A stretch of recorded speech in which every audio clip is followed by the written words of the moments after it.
A very good morning to all of you children. Hindi literature में कल हमने model test paper number 3 solve किया था। आज हम करेंगे model test paper number 4। Model test paper जो 4th है वो हमारा बेस्ड है चैप्टर नंबर 7 और चैप्टर नंबर 8 के ऊपर। चैप्टर नंबर 7 है जवाहरलाल नेहरू जी वाला और चैप्टर नंबर 8 जो है वो है हमारी कविता पेड़। तो इस मॉडल टेस्ट पेपर को सॉल्व करने से पहले आपको पता है दोनों चैप्टर्स आपको पहले एक बार रिवाइज करने हैं, उनके बाद ही आप इस मॉडल टेस्ट पेपर को अपने आप विदाउट एनी हेल्प अपनी नोटबुक्स पर सॉल्व कीजिएगा। फर्स्ट एक्सरसाइज क्या कहती है, एक शब्द में उत्तर दें। नीचे जितने भी आंसर्स लिखे हुए हैं इन सब को आपको वन वर्ड में आंसर देना है, मतलब केवल एक शब्द में ही उत्तर देना है। पहले हम सारे क्वेश्चंस को पढ़ लेते हैं। जवाहरलाल नेहरू का जन्म स्थान। जवाहरलाल नेहरू जी का जन्म स्थान कौन सा है? इनके पिता का नाम। इनके का यहाँ पर मतलब है जवाहरलाल नेहरू से। इनकी माता का नाम। बच्चे इन्हें क्या कहकर बुलाते हैं? जो बच्चे हैं वे चाचा नेहरू को क्या कहकर बुलाते हैं? और इनके जन्मदिन को किस रूप में मनाते हैं? हम इनके जन्मदिन को किस रूप में सेलिब्रेट करते हैं? तो चलिए शुरू करते हैं। पहला क्वेश्चन, जवाहरलाल नेहरू का जन्म स्थान।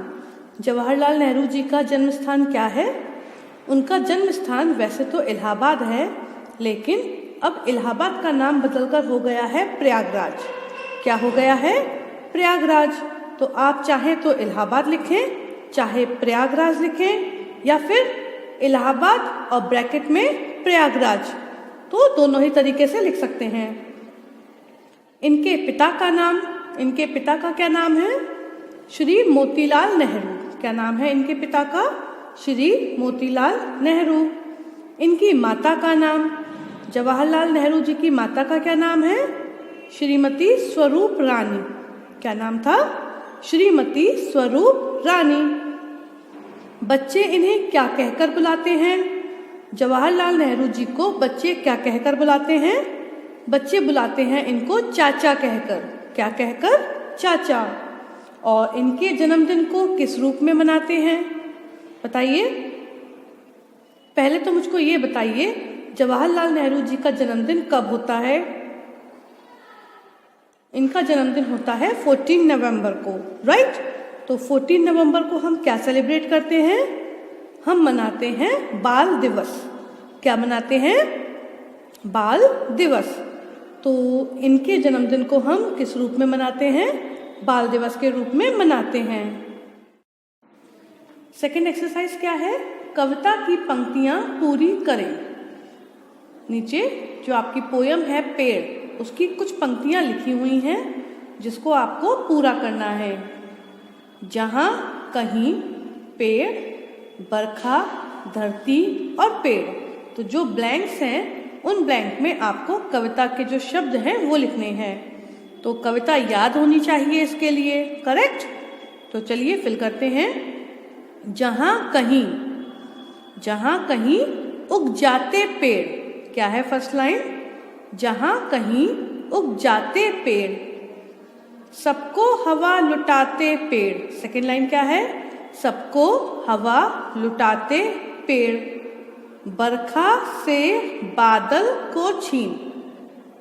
बरखा को बादल से छीन। बरखा को बादलों से छीन कर ही तो लाते हैं। बरखा को बादल से छीन धरती पर ले आते पेड़। बरखा को बादल से छीन धरती पर ले आते पेड़। तो ये कविता की 4 पंक्तियां हैं। जहाँ कहीं उग जाते पेड़, सबको हवा लुटाते पेड़, बरखा को बादल से छीन धरती पर ले आते पेड़। अब हम देखते हैं अगली एक्सरसाइज। थर्ड एक्सरसाइज में हमें बहुवचन शब्द लिखने हैं। नीचे जो शब्द लिखे हुए हैं उनके हमको बहुवचन शब्द लिखने हैं। तो चलिए शुरू करते हैं। पहले हम इन शब्दों को पढ़ लेते हैं। डाली, अलमारी, डिब्बी, बुराई, हवा और मेला। क्या है शब्द? डाली, अलमारी, डिब्बी, बुराई, हवा और मेला। अब हम इनके बनाएंगे बहुवचन शब्द। ध्यान से सुनिएगा। डाली होती है पेड़ की टहनी, याद है ना? तो डाली होती है एक वचन, इसका बहुवचन क्या होगा? मतलब बहुत सारी डाली होंगी तो क्या बोलेंगे? डालियां। क्या बोलेंगे? डालियां। मैंने पहले भी बताया है, ऐसे शब्दों को जब हम बहुवचन में बदलते हैं तो जो बड़ी ई की मात्रा होती है वो छोटी ई की मात्रा में बदल जाती है। तो डालियां, डालियां। दूसरा है अलमारी। क्या है दूसरा? अलमारी।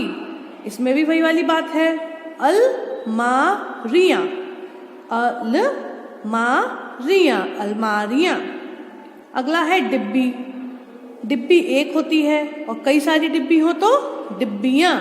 इसमें एक बात ध्यान रखने वाली है, जब इस बड़ी ई की मात्रा को हम छोटी ई में बदलेंगे तो ये पहले वाले ब से भी पहले आएगी, मतलब ड के बाद आएगी।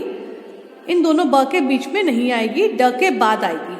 तो डिब्बियां बोलेंगे, डिब्बियां, लेकिन जो छोटी ई की मात्रा लगेगी वो यहाँ से लगेगी। कहाँ से लगेगी? यहाँ से लगेगी। ठीक है। नेक्स्ट इज बुराई। हम करते हैं ना किसी की बुराई, तो नहीं करनी चाहिए। बुराई, बुराई, इसको अगर हम बहुवचन में बदलेंगे तो बुराइयां। क्या हो जाएगा? बुराइयां। और मैंने अभी बताया जब बड़ी ई होती है तो उसको हम छोटी ई की मात्रा या छोटी ई में बदल देते हैं। तो बुराई, बुराइयां। तो ई न आके ई आएगा, बुराइयां। अब ये है हवा। हवा, हवाएं। हम कहते हैं ना हवाएं चल रही हैं, तो हवा हमारा एक वचन में आता है और हवाएं बहुवचन में आता है। हवा, हवाएं। और आखिरी है मेला। मेला एक वचन है, हम मेला घूमते हैं। और जब कई सारे मेला हो, मतलब बहुत सारे मेला होते हैं तो क्या बोलते हैं? मेला ही बोलते हैं क्या? नहीं, हम बोलते हैं मेले। तो मेला और मेले। फोर्थ एक्सरसाइज क्या कहती है? चलिए देख लेते हैं। वर्तनी शुद्ध करके लिखो। वर्तनी शुद्ध करने का मतलब क्या है? इंग्लिश में होता है स्पेलिंग करेक्शन। क्या होता है? Spelling correction. तो जो नीचे शब्द लिखे हुए हैं ये सारे शब्द मोस्टली बच्चे गलत लिखते हैं। तो आज हम इन शब्दों को सही लिखना सीखेंगे, लेकिन उससे पहले इन शब्दों को एक बार पढ़कर देख लेते हैं। भूमि, मूर्ति, शुरू, व्यक्ति, ईमानदार, परीक्षा। ये सारे शब्द गलत लिखे हैं, इसीलिए इनको पढ़ने में मुझे दिक्कत हो रही है। पढ़ने में मुझे ज़्यादा जोर लगाना पड़ रहा है क्योंकि ये सारे शब्द गलत हैं और मुझे इन सारे शब्दों की सही वर्तनी पता है। तो इनको बोलने में मुझे बहुत प्रेशर लगाना पड़ रहा है क्योंकि मुझे मालूम है मैं गलत बोल रही हूँ। तो चलिए अब हम सीखेंगे इसके सही शब्दों को लिखना, कि इन शब्दों को हम सही किस प्रकार लिख सकते हैं। पहला शब्द है भूमि। क्या है? भूमि। तो जो ये म है इसके ऊपर बड़ी ई की मात्रा नहीं आती, इस पर आती है छोटी ई की मात्रा, भूमि। क्या बोलते हैं? भूमि। जो सही शब्द है वो क्या है? भूमि। अच्छा बोलकर देखिए मेरे साथ, भूमि या फिर भूमि। तो जो छोटी ई वाली मात्रा है वो शब्द हमारा सही है। अगला है मूर्ति। ये भी मोस्टली बच्चे गलत लिखते हैं। इस पर भी त पर छोटी ई की मात्रा आती है, ना कि बड़ी ई की। मूर्ति। क्या बोलते हैं? मूर्ति। करेक्ट। आगे चलते हैं। शुरू। ये क्या लिखा है? शुरू। जो ये र है इस पर हम दो तरीके की मात्रा लगाते हैं, एक तो इस प्रकार और एक इस प्रकार। तो जो ये वाली मात्रा है ये होती है बड़े ऊ की मात्रा, और जो ये वाली मात्रा है ये होती है छोटे ऊ की मात्रा, और शुरू में आता है बड़े ऊ की मात्रा। ठीक है, तो हमें क्या लिखना है? शुरू। क्या लिखेंगे? शुरू। शुरू नहीं, ये नहीं लिखना है, हमको लिखना है शुरू। ओके। नेक्स्ट इज व्यक्ति। तो ये व्यक्ति बड़ी की मात्रा नहीं आएगी इसमें भी, इसमें क्या आएगा? छोटी ई की मात्रा, और त से पहले हमारा जो वर्ण है वो आधा है, तो छोटी ई की मात्रा इस आधे वर्ण से भी पहले जाएगी, यानी कि य और क के बीच में। व्यक्ति। क्या बोलते हैं? व्यक्ति। अगला है ईमानदार। क्या है ये शब्द? ईमानदार। लेकिन ये तो गलत है। क्या होता है? ईमानदार। क्या होता है? ईमानदार। तो ई बड़ी वाली आएगी, बड़ी ई आएगी, ईमानदार। अगला है परीक्षा, मतलब एग्जाम्स। तो ये परीक्षा तो गलत है। अब परीक्षा को ही हम गलत लिखेंगे तो हमारे एग्जाम्स तो गलत जाने ही हैं। क्या होता है? परीक्षा। क्या होता है? परीक्षा। र पे बड़ी ई की मात्रा आती है। तो भूमि, मूर्ति, शुरू, व्यक्ति, ईमानदार और परीक्षा। ठीक है। अब देख लेते हैं लास्ट एक्सरसाइज। निम्नलिखित शब्दों के लिंग बदलकर लिखो। नीचे जो शब्द लिखे हुए हैं इनके आपको लिंग बदलने हैं। लिंग बदलने मतलब स्त्रीलिंग है तो पुल्लिंग करना है और पुल्लिंग है तो स्त्रीलिंग करना है। ओके, तो पहले हम एक बार इन शब्दों को पढ़ लेते हैं। हाथी, बंदर, धोबिन, ग्वाला, दर्जी और माली। हाथी आपको पता है, बंदर, बंदर को भी जानते हैं, धोबिन जो कपड़े धोते हैं, ठीक, ग्वाला जो गायों को चराते हैं, दर्जी जो कपड़े सिलते हैं और माली जो हमारे बगीचों की देखभाल करते हैं। राइट। चलिए, हाथी, हाथी है पुल्लिंग शब्द तो इसका स्त्रीलिंग शब्द क्या होगा? हाथी, हथनी। क्या होगा? हथनी, हथनी। अगला है बंदर। इसका तो पता होगा, बंदर का क्या होता है स्त्रीलिंग शब्द? बंदरिया। क्या होता है? बंदरिया। तो हाथी, हथनी, बंदर, बंदरिया। धोबिन, धोबिन है स्त्रीलिंग शब्द। ये कौन सा लिंग है? स्त्रीलिंग। तो इसका पुल्लिंग क्या हो गया? वेरी गुड, धोबी।